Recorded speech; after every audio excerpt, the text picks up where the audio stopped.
이 사람은 굉장히 저희 같은 사람입니다.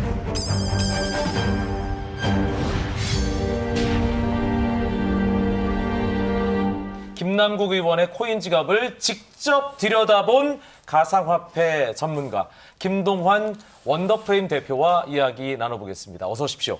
네, 안녕하십니까. 네, 반갑습니다. 김남국 의원의 코인 지갑으로 추정되는 것을 들여다봤다. 이런 말씀을 하시는데 네. 김남국 의원이 모든 정보를 다 공개한 게 아닌 걸로 아는데 그쵸. 그걸 어떻게 특정해서 어떻게 들여다봤다는 겁니까? 처음에 이제 해명문을 냈을 때요, 세 가지가 공개가 됐었는데 하나는 빗썸 계좌, 그리고 하나는 업비트 계좌, 두 개 다 이제 가상화폐 거래소 이름이고요. 네. 또 하나는 이제 클립이라고 하는 개인 지갑의 존재가 이제 노출이 됐었습니다. 네. 개인 지갑 같은 경우는 주소를 알면 누구나 그 안에 있었던 이제 내역을 볼 수가 있거든요. 그래서 주소를 공개해라 이런 이제 요구가 있었는데 김남국 의원이 그것은 주소를 공개하면 해킹 위험성이 있기 때문에 공개하지 않겠다. 라고 하면서 이제 공개를 안 했습니다. 네. 근데 이제 우연히 그 스크린샷이라고 하잖아요. 그 지갑의 이미지가 공개가 됐었는데 네. 거기에 이제 지갑이 만들어진 날짜가 써 있었습니다. 아. 제가 제일 먼저 찾아낸 것은 아니고요. 그 가상화폐 투자를 하시는 커뮤니티에서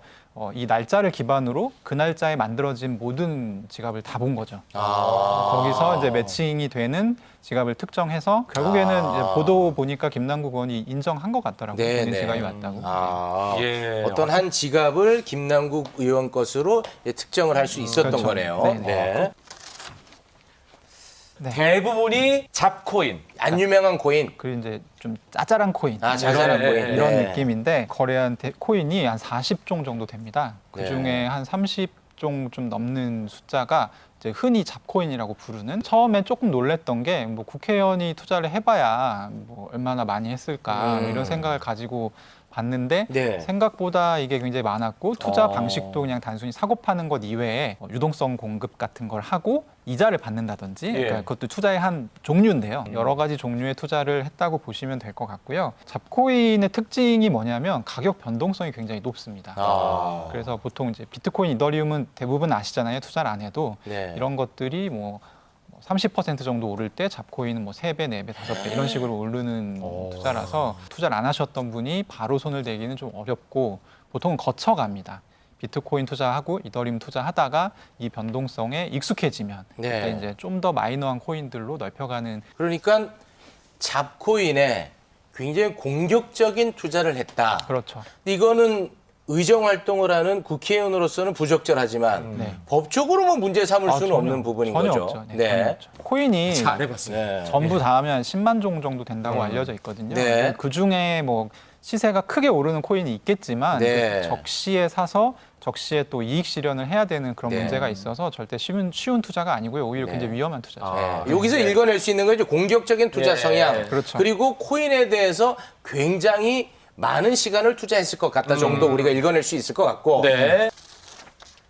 클레이페이에 30억. 클레이페이 좀 어렵네요. 플레이페이는 코인 이름입니다. 아, 코인 이름이요? 네, 코인 이름이고요. 이게 투자가 범법이 아니지 않느냐라고 얘기하셨잖아요. 저도 네. 같은 의견이고요. 네. 처음에는 사실 이제 문제가 없다고 생각을 했었습니다. 이 네. 투자가. 근데 우연히 이제 전자지갑을 조금 세밀하게 들여다보는 과정에서 요 투자를 확인한 이후로는 이건 확실히 문제가 있다. 문제가 있다고요? 네, 자, 입장이 2번에 바뀌는 굉장히 주목하고 계십니다. 네. 자, 그럼 어떤 점이 문제가 있어 보이는지 천천히 설명 부탁드립니다. 코인 하는 분들도 이제 코인 검색을 하는 사이트가 있거든요. 아, 네. 웬만한 코인이 다 나옵니다. 네. 근데 이 코인은 치면 안 나와요. 아, 안 나온다고요? 검색으로도 안 나와요. 검색으로도 안 나올 정도의 굉장히 마이너한 코인이고 더 좀 흥미로운 것은 이 코인이 나온 지 한 달도 안 된 시점에 이 코인에 이제 김남국 의원이 대략 한 30억 원 좀 넘는 투자를 했습니다. 그러니까 출시가 한 달도 안 된 코인에 30억 원을 투자했다. 네. 지난해 1월 19일에 출시가 됐는데 김남국 의원은 2월 15일에 이 코인을 매수했네요. 네네. 그리고 또 주목할 만한 점은 이게 신생 코인이다 보니까 당시는 더 아마 적었을 텐데요. 지금 기준으로 했을 때 총 발행량이 한 600만 개 좀 넘습니다. 619만 개 정도 되는데요. 네. 거기에 거의 한 9.5%, 10% 가까운 코인을 한 번에 이제 매수를 했습니다. 네. 자, 그러면 검색도 어려운 네. 신생 코인에 30억을 투자했다. 네. 이 부분에서 읽어낼 수 있는 것은 무엇입니까? 다른 정보가 있었다는 것이죠. 내부자 정보라든지 그렇게 이제 의심해 볼 수 있다. 네. 아. 그런 것들이 있었을 것으로 이제 이건 저의 의견일 수 있으니까 네네. 사실 이제 제가 방송 출연을 하기 전에 저랑 같은 업계에 있는 사람들 뭐 서너 명을 모아놓고 나 이렇게 생각하는데 니네 의견 어떠니 물어봤을 때 이제 만장일치. 네. 이거는 그러니까 의혹 제기를 하는 채는 거죠. 네, 네. 이렇게 할 수 없다. 이게 없었으면 하나 또 말씀을 드릴 거는 이게 망했어요 최종적으로. 망했다고요? 이 코인이 망했습니다. 지금 거래가 안 돼요. 대략 뭐 20억 원 이상의 손해는 반드시 났을 것으로 보이고요. 네. 그러니까 이런 거죠. 이게 정보를 얻어서 투자를 했는데 클레이페이 코인이 전체 발행량의 40% 정도가 있거든요. 그러니까 이제 이걸 다 안고 말하자면 프로젝트가 터진 거예요. 네. 그래서 일종의 지인 투자 동시에 지인 사기를 당했을 그럴 가능성이 있습니다. 가능성, 의혹을 제기하는 것이고 네.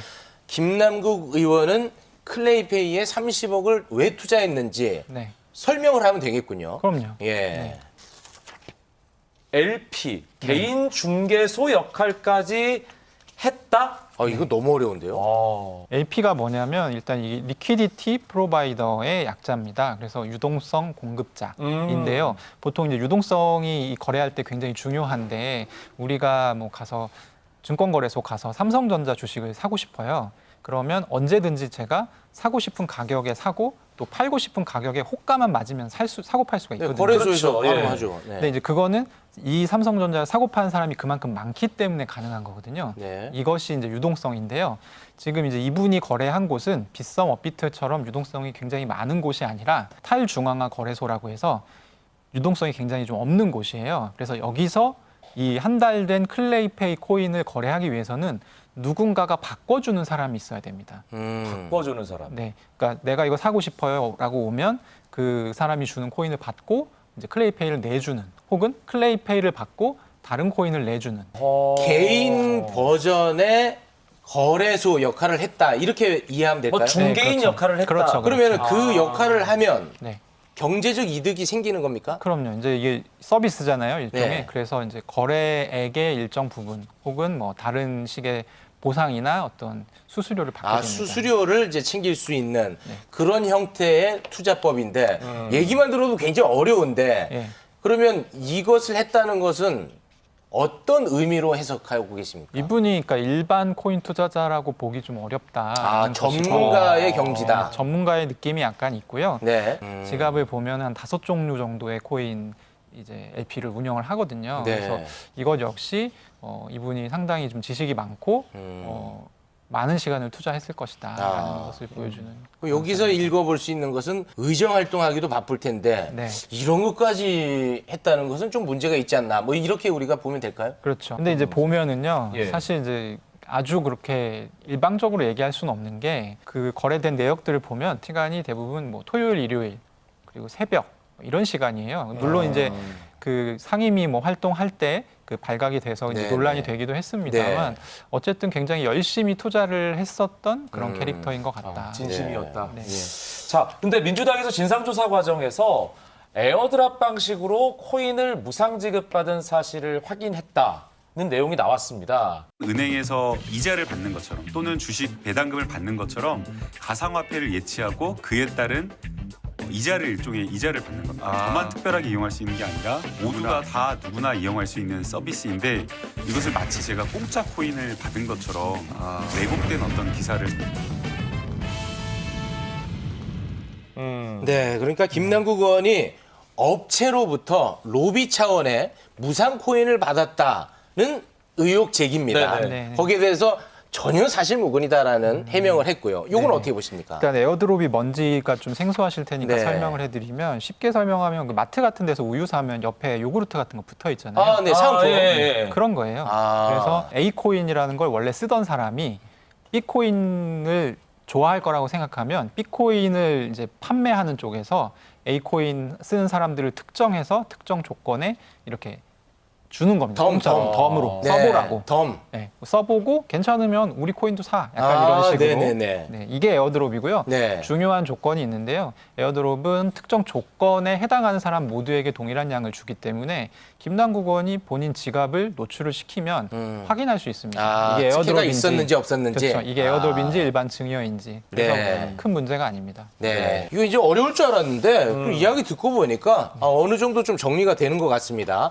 근데 이제 검찰에서도 압수수색 거래소 두 군데 들어갔다고 하는데 앞으로 그러면 어떤 점을 우리가 확인해야 되는지 마지막 발언으로. 그리고 또 김남국 의원이 어떤 부분에 대해서 좀 명쾌하게 해명을 해야 되는 건지. 네, 간단하게 4가지 하시면 됩니다. 네 가지인데. 네. 그 지갑 주소를 다 공개를 하시면 지갑 되고요. 주소. 개인 지갑. 예, 일일이 주소. 해명하지 않아도 괜찮아요. 공개하면 다 볼 수 예. 있거든요. 저희가 예. 업비트 빗썸에서 이제 거래한 종목 얘기하시면 거래 되고, 종목. 거래 네. 종목. 그리고 해명문에서는 2021년부터 시작을 한 것처럼 얘기를 했어요. 코인 투자를 LG 디스플레이 이제 주식을 팔아서. 네네. 근데 아까 앞서 이제 유튜브 나오셔서 하셨던 말이 거기서는 2016년에 이더리움 8천만 원 투자했다고 했거든요. 그러니까 이게 국민들이 헷갈리는 거예요. 이 사람을 믿을 수 없게 되고. 아, 그럼 언제부터 코인 투자를 시작했는지. 그것도 예. 상세하게 이게 사실이라면 왜 2021년부터 시작한 것처럼 말했는지 이런 부분들이 설명이 좀 필요하고 마지막으로 네. 클레이페이 토큰 투자에 대한 이게 해명. 해명. 예. 이게 어떤 업체와의 관계가 없이 네. 그냥 어떤 이유로 했던 투자인지 네.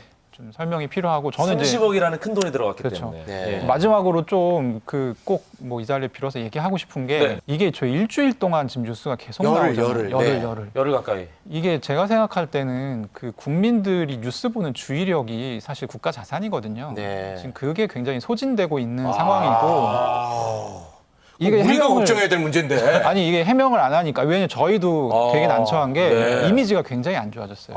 알겠습니다. 코인에 대한 이미지가. 그렇죠. 알겠습니다. 야, 마지막 말씀이 상당히 묵직하게 방송사에서도 고민해야 될 부분인데 예. 알겠습니다. 여기서 빨리 끝내겠습니다. 예, 예. 김동환 전문가님 고맙습니다. 고맙습니다.